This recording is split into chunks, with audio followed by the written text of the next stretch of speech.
Hey Tubies, it's Tally here. I'm sorry I haven't been around for the past couple days, or a week or so. I was actually on vacation out of state, so I was trying to take it easy and relax. Unfortunately, I'm back home. So it's back to reality on Sunday. Anyway, I got a request for a video a while ago, and I apologize to the person. I can't think of the name off the top of my head, but I guess in a couple of my videos I have mentioned that I have tattoos, and they were curious to see, I guess, my tattoos. So I thought I'd make a video and show you them. My view on tattoos are, if that's how you want to express yourself, go for it. Just for me personally, I believe that, and if you're gonna get yourself tattooed, even with piercings, you know, you want to make sure it's something you really want to do and something you take into consideration in terms of cost, care, and pain. But, you know, piercing you can take out. Like, I could take out my nose ring and it would just look like a pore. But tattoos are obviously permanent. You know, you can't get rid of those. So I have, you know, friends that just get tattoos on a whim or tattoos when they're drunk. I've tried to put thought into my tattoos, and they haven't been spur of the moment deals. I've considered them, and I try and make it so they all have meaning. So what I'm going to do is I'm going to show you my tattoos in the order of which I got. So here is my first one. Okay, so as you can see, my first tattoo is an awareness ribbon. I know it looks kind of odd on one of the sides. It's because I drew it and I meant for the guy to kind of make it look more professional, but he didn't fix the tip, but that's okay. I think it gives it a little more personality, and I know I drew it. This I got in memory of my grandmother and my uncle, both maternal. My grandmother passed away in 2005 from what started as cervical cancer, which is that teal, that's where I get the teal slash, and it's supposed to be white in color, but if you have tattoos, you know, white usually doesn't show up and it fades really quickly. It's mostly used as a highlighting detail. So my tattoo artist recommended that I just stick with skin tone. So that's what I did. So the teal and the white is for my grandmother, because she had cancer that spread throughout her body, but it started off as cervical cancer, and that's essentially how she passed away. And the yellow represents suicide awareness, which is how my uncle passed away. And I'm the type of person, I don't like getting names on my tattoo. You know, I don't like getting names put on me. So that's how I felt I could honor them. I've toyed with the idea of having angel wings put on, you know, kind of encasing the, not encasing, but surrounding, like one wing on each side of the ribbon. But I haven't found a set of wings that I really like yet, so I'm not sure if that's going to happen. But that was my first tattoo. And here's my second one. Okay, as you can see, my second tattoo is a tree. It's a DV tree to be exact. It looks similar to a bonsai tree. However, it is a native tree to the island of Aruba. The reason I got that tattoo is because some of my grandmother's ashes are in Aruba. She used to go to Aruba every single year, and she always wanted me to go. And, you know, my dad at the time, you know, didn't want me to go and didn't want me to miss school or whatnot, so I never got to go with her. So my grandfather was going to stop going because he didn't want to go, obviously, without my grandmother. But my mom asked him to go one last time, back in, let me think, 2009, and if my sister and her and I could go, that way he could show us where he spread some of her ashes, and because that was kind of what my grandma wanted. My mom had been there many times before. My sister and I never went. She wanted us to go, so that's what we did. We all went together as a family, and my grandfather enjoyed himself so much. We went back last year, but in 2009, I decided that another way to honor my grandmother was to get a tattoo of the DV tree. I'm also just fascinated by them. Like a bonsai tree, kind of the leaves are all kind of forced to one side. And if you've ever been to Aruba, you know the trade winds are very strong there, which is why all the branches and the leaves are pushed to one side. And the other thing the tattoo artist tried to mimic is the trunk is twisted and intertwined. And again, that's just because as the tree is growing, the trade winds are so strong that it's forcing the trunk to kind of curve around itself. And I just thought it was a cool looking tree too. So I liked the tree. It was a way to commemorate my grandma, and also I guess my first time in Aruba. Alright, so that's my second tattoo. Here's my third tattoo. Okay, so if you're a Harry Potter fan, you absolutely know what my third tattoo is. If you're not familiar with Harry Potter, that symbol is the Deathly Hallows symbol. I don't know if it's a symbol for anything else, but the way I got it, it's meant to be the Deathly Hallows symbol from Harry Potter. And it's very fanatic and very dorky. I completely understand that. But Harry Potter is such a big part of my life. I kind of had a rough childhood growing up, and especially in my teens, and that's actually when I discovered Harry Potter. I didn't discover Harry Potter until I think she had published her fourth book. She was working on the fifth book. And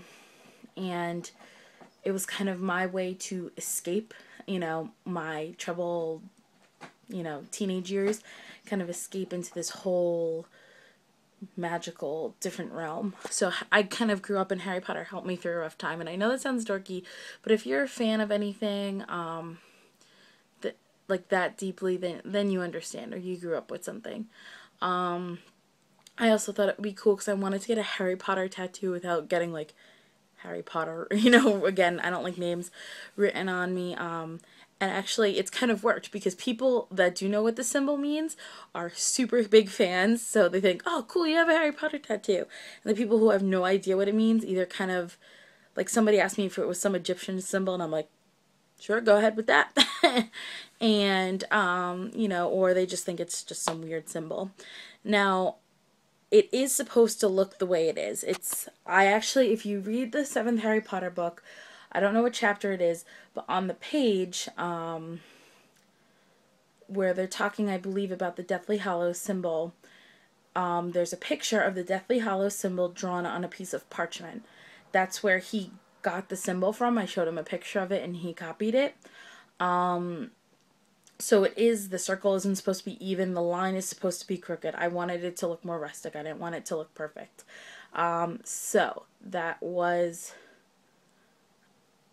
that's what I, wanted. So most people are like, oh my god, your tattoo is all crooked, but that's what I wanted. I also actually did get this tattoo in Aruba, but last year, in 2011, when I went.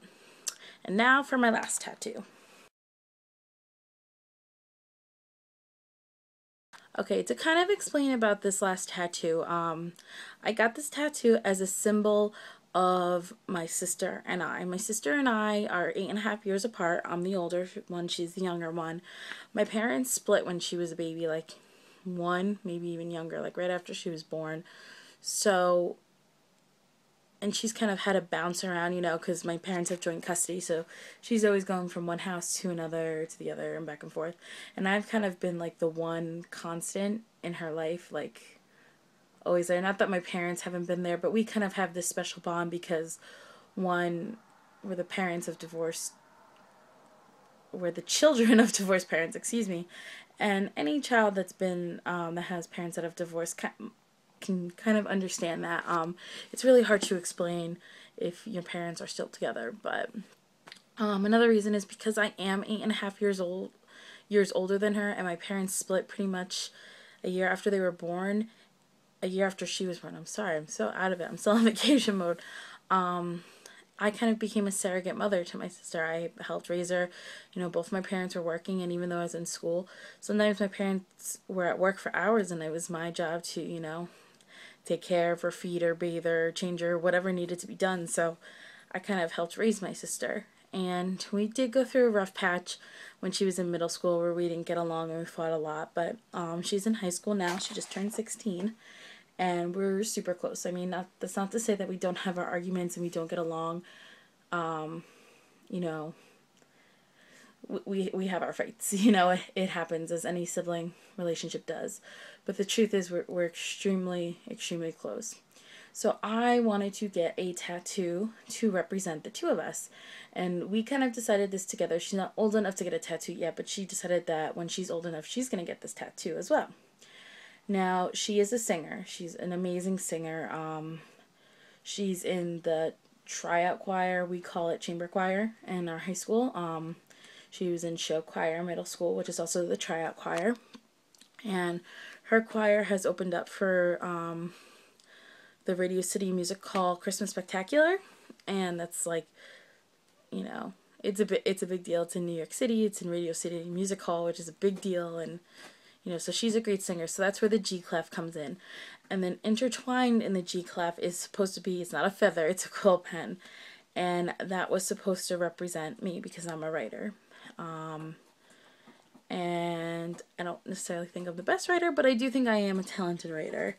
So this tattoo, actually, I told the tattoo artist, he's a local tattoo artist, I told him my idea and the meaning behind it, and I kind of just told him, go with it. Originally I was thinking like a music note and a quill pen, but I just kind of told him I wanted to make sure the two were intertwined to represent her and me and our closeness. And he came up with this beautiful design, and it's just more than I could hope for. I love it so very much. And then the little squiggly things are just, you know, to make it look pretty. I would have to say that that's probably my favorite tattoo because it was the most painful. Not because I like pain, but kind of just representing of all the pain my sister and I have had to go through in our lives with dealing with our parents' divorce and all that stuff, but that we've come through and we're still so close. So that has a lot of meaning. So yeah, those are my tattoos. Again, just my advice would be to consider the decision about you, to really think about your tattoo, not just what you want to get, but what placement on your body you want. All four of my tattoos are on my legs. The two smaller ones, the ribbon and the Harry Potter tattoo, are on the inside of my ankles, and the tree and the G clef quill pen are on the outside of my calves. That way, if I ever get a job, I can, you know, I can easily cover them up. And also, originally I had thought about getting, before this whole idea with the music note or the G clef came in, I was going to get a quill pen on the back of my left shoulder because I'm a lefty and quill pen writing. But I'd like a tattoo that I could actually look at. Not that I sit there and stare at my tattoos for hours at a time, but I wanted to be able to look at them, and, you know, if it's on my shoulder, it'd be kind of, back of my shoulder, it'd be kind of hard to look at. So, think about what you want to get and think about the placement of it. And, you know, I don't begrudge anybody. One of my best friends has over 30 tattoos, and, you know, she's got the sleeves and everything. And if that's how she chooses to express herself and that's her art form, then good for her. It's also very expensive to get tattoos, so take the cost into consideration and find a good tattoo artist and a good tattoo parlor that's clean and sanitary, please. I know I live close to New York City, and people can go into the city and get tattoos and piercings for dirt cheap, but I would rather pay extra money and know that the sanitation and the licenses are legit. So that would be my advice to anybody who's looking to get tattoos. So yeah, I hope you enjoyed my video. Blessed be.